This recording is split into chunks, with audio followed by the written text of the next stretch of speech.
from Abuja. It's all about the human struggle to raise the level of living. That's what it's all about.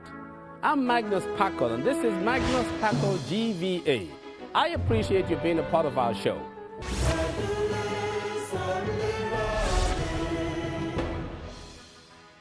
Community policing. If that means that the police will be very familiar with the community and gain their trust in combating crime and keeping the peace, we need it. There is too much conflict in Africa, and that's one of the main reasons for Africa's comparative underdevelopment. When I speak of community conflict, I'm referring to indiscipline and disorder between neighbors in the community, in the streets of the community, and between communities. The primary reason communities have indiscipline and disorder is because law enforcement is weak. In general, people respond to signals of punishment and reward. I think it is reasonable to assume that throughout the world, if not for the enforcement of law and order, a stronger person could just start into your house and walk away with your property, or even your children and loved ones, because nothing may happen to him. He could just do that. Indeed, for communities throughout the world, there is a community disorder continuum ranging from 0% disorder to 100% disorder. It is very unlikely that people can raise healthy and productive children in a society with persistent chaos. Indeed, very little economic development will take place in communities moving toward 100% on the disorder scale. Community policing must have certain goals that include: 1, increasing the citizen satisfaction with the police in reducing disorder, and 2, assuring that the peace and harmony that prevails support optimal economic participation for the people. To be successful, community policing must have a grassroots approach that empowers police officers on the beat to have some decision-making powers while maintaining a degree of control in the community. For this to happen, there must be trust between the police officer and the community. Community trust often emanates from transparency, responsibility, and accountability in a setting of familiarity. So doesn't this mean that local or municipal policing, where people tend to know one another well, is what we need, as in many parts of the world? Or should we have state or provincial policing as a second-best solution? Can federal or national policing be tweaked and made effective in assuring community transparency and familiarity in securing trust? Can a policing system be trusted if an officer is not well known by the people, or if his supervising institution is not transparently familiar to the people? In some places, the people are afraid that the police officer can out them to the implicated criminal if they report a serious crime.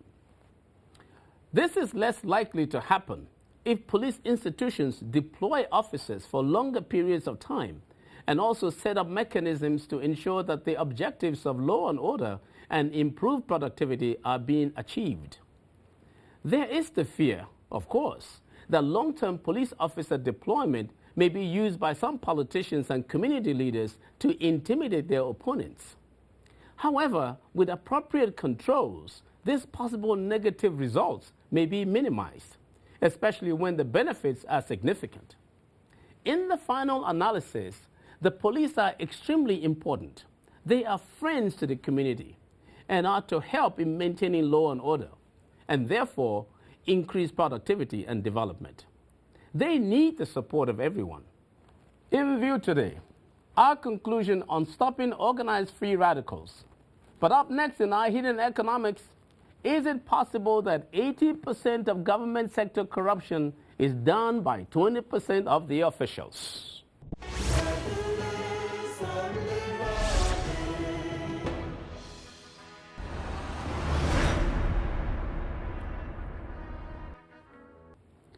Ever heard of the 80-20 rule? In 1906, Italian economist Vilfredo Pareto created a mathematical formula to describe the unequal distribution of wealth in his country. He observed that 20% of the people owned 80% of the wealth. Quality management pioneer Dr. Joseph Joran, working in the United States in the 1940s, recognized a universal principle he called the vital few and trivial many. Since then, economists have used it to talk about the 80-20 principle, where in any situation, roughly 80% of the work is done by 20% of the people.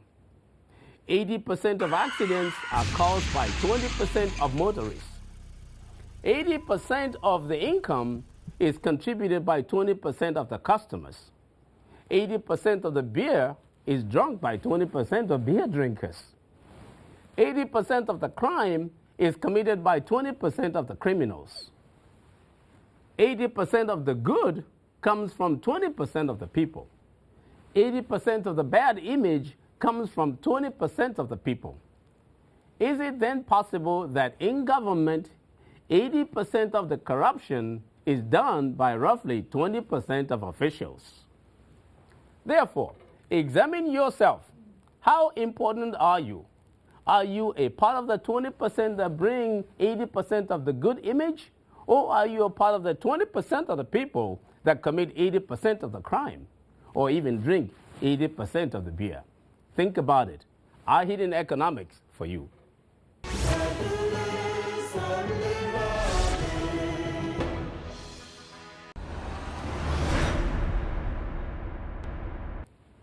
Today we continue our discussion with Dr. Mohammed Ibn Chambers, Secretary General of the African, Caribbean, and Pacific Group of States, and a former president of the Economic Community of West African States, ECOWAS.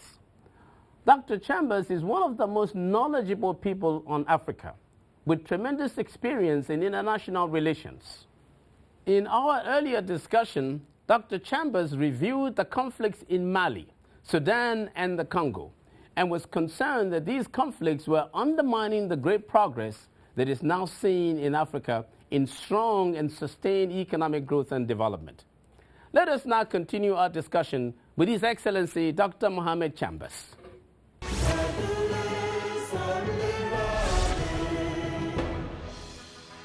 Your Excellency, I want to talk about Sudan now. Sure. I thought we had solved the Sudan issue when we got the independence of South Sudan.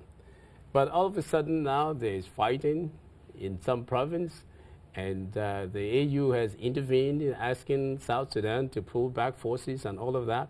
And when people thought initially that it was Sudan proper that may be or may have been responsible for much of the aggression we've seen before. But what is happening in South Sudan and, well, in Sudan in general?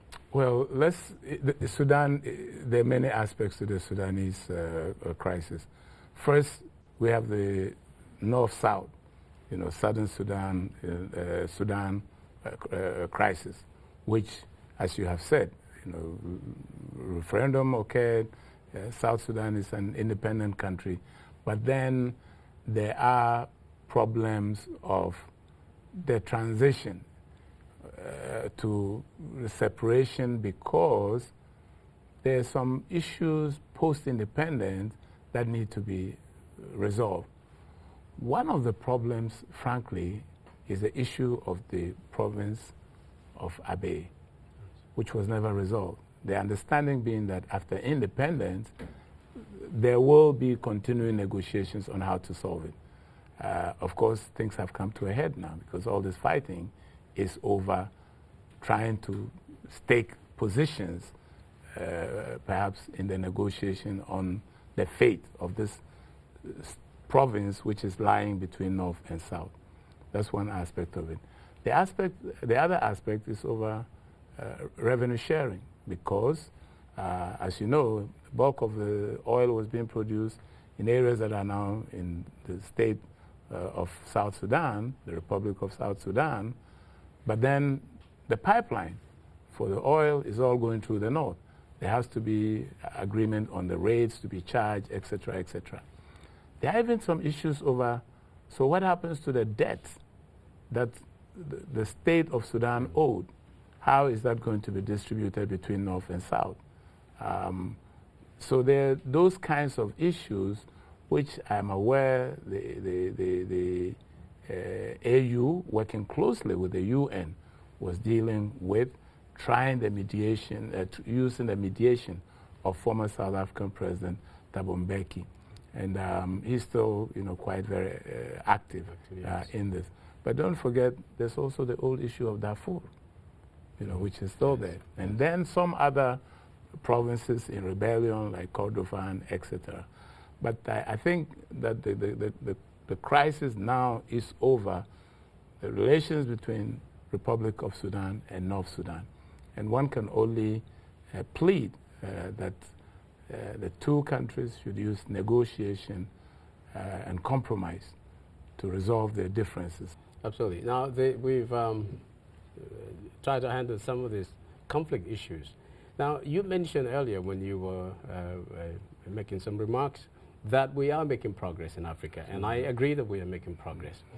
Countries like Rwanda, for example, where the President Paul Kagame has said recently that their poverty rate has dropped sharply. That country stands out as a shining star in my mind. Botswana also appears to be doing very well. You've got about 48 African countries in the ACP, which you head. What are the burning issues outside of trade in terms of just development? Are there lessons that you are picking up from exemplary countries like Botswana, like Rwanda, like others, and also perhaps in the Caribbean and Pacific countries? Can you tell us, are there any models that you see there amongst your members, that other African countries can look at as we strive to make progress? Yeah, that's one of the objectives that the group set for itself. We talk about South-South cooperation. Yes. The South-South cooperation is nothing but learning from each other, sharing best practices, sharing experiences. And indeed, in each of our regions, we have countries that are doing very well.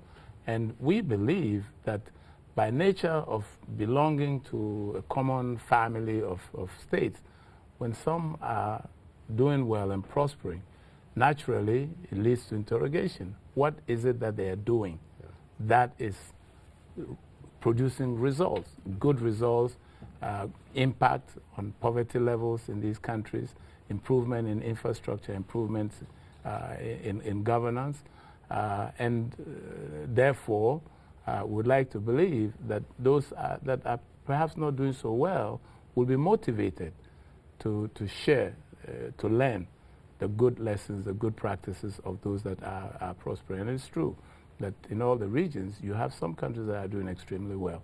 Of course, what is also true is that on the whole, the Caribbean, as a group within the ACP, are relatively doing quite well. What accounts for that? Why are they so, well, sometimes I think the issue so of size, the issue of size is one.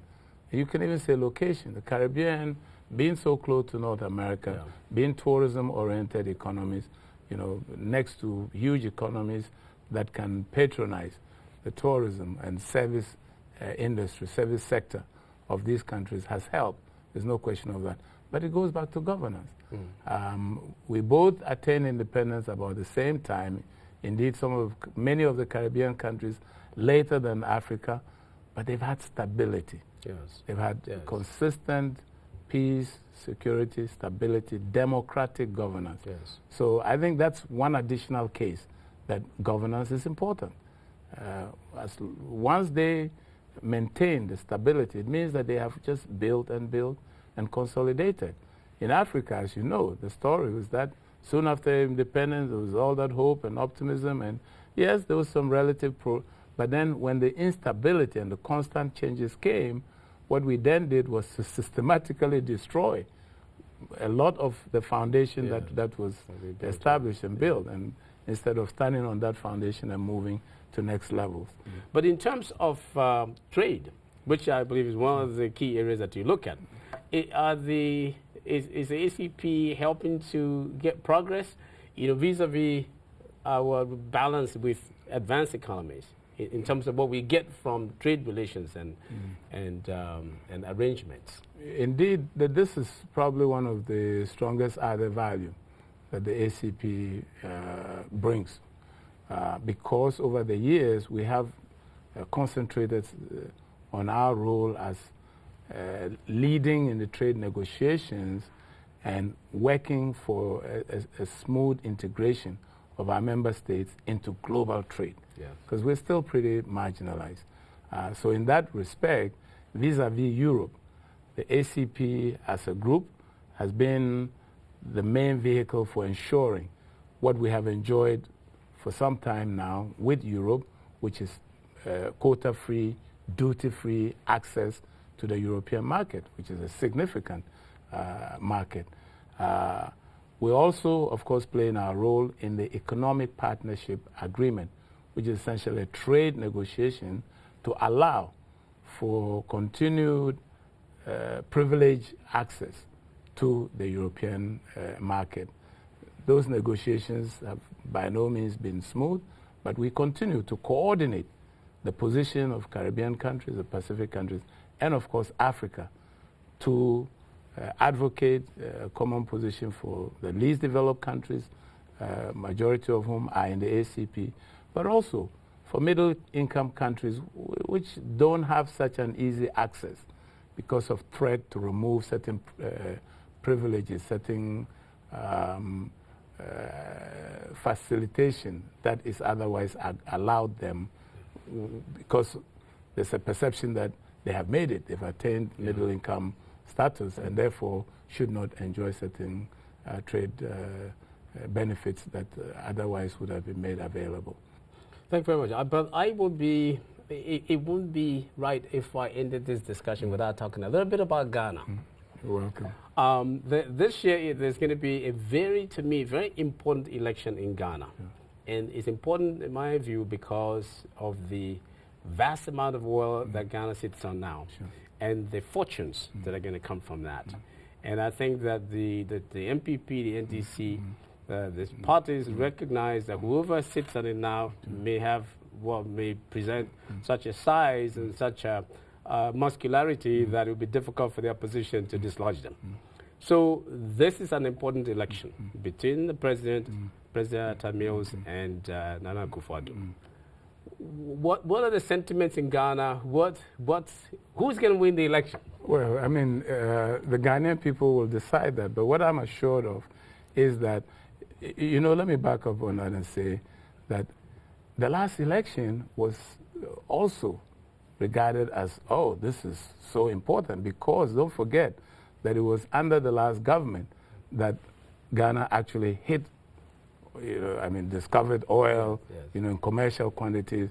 So the idea was, the government which has discovered oil is not going to just let power go. Absolutely, yes. But you see, the beauty about it is that Ghanaians have worked also on building institutions. And one of the institutions that we can be proud of in that context is the Electoral Commission.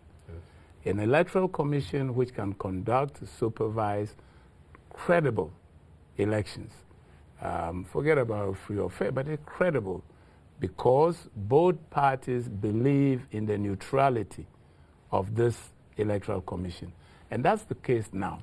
So at the end of the day, it will frankly not make too much of a difference who wins, as long as Ghanaian people have had the opportunity to freely express their choice in elections that both sides can really know that it was done through a process that was credible. Yes. And that's what will happen now. I mean, the stakes are high, there's no question about that. The stakes are high in any election. And Ghanaians will make their free choice, and it's my expectation that the result, the verdict, will be accepted by both sides. Dr. Chambers, I want to thank you for being on our show. Thank you so very much. Pleasure. It's been our pleasure. Thank you very much. Thank you.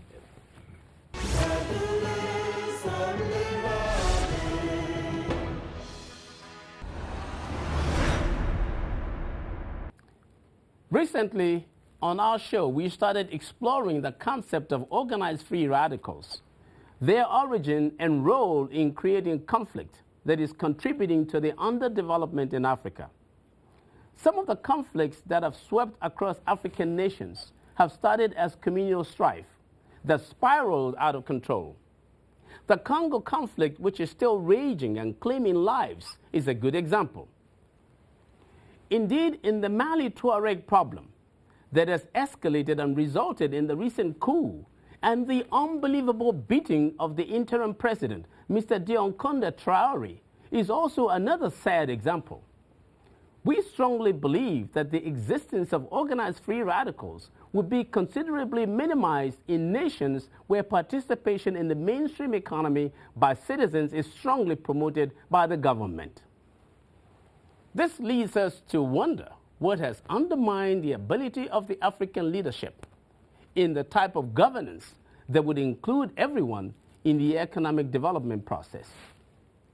I continue to stress that any significant repression, intentional or unintentional, in economic participation reflects an unrighteous economy that will surely be conducive for organizing free radicals that can undermine economic progress. Until the educational and other socioeconomic conditions of Africans are significantly improved, the desired level of peace on the continent will remain elusive. Education plays a major role in development, so much that Article 26 of the United Nations 1984 Universal Declaration of Human Rights states that everyone has the right to education. Let me point out here that the education that I'm referring to is primarily in the building of skills that enhance the individual's relevance in the economic development process. Education that includes the development by the government of positive contagion enhancing mechanisms will enable free radicals to be converted into agents of economic development and promise. It is very important for governments to know how to do this. Even so, there is no point getting an education if it does not prevent you from becoming redundant. It has to be able to provide you with viable economic alternatives. Education alone is not the answer, even with positive contagion enhancing mechanisms for transforming free radicals. It is a necessary but not sufficient condition to turn free radicals around. A proper environment that will encourage economic participation has to be created so that people have a platform to meaningfully contribute to development. The creation of this environment is also the responsibility of the government. As I said last time, the three critical things needed to speed development and prevent insurgency and conflict are education, roads, and electricity, with education being the most important. I'm Magnus Pakol, and that's my view.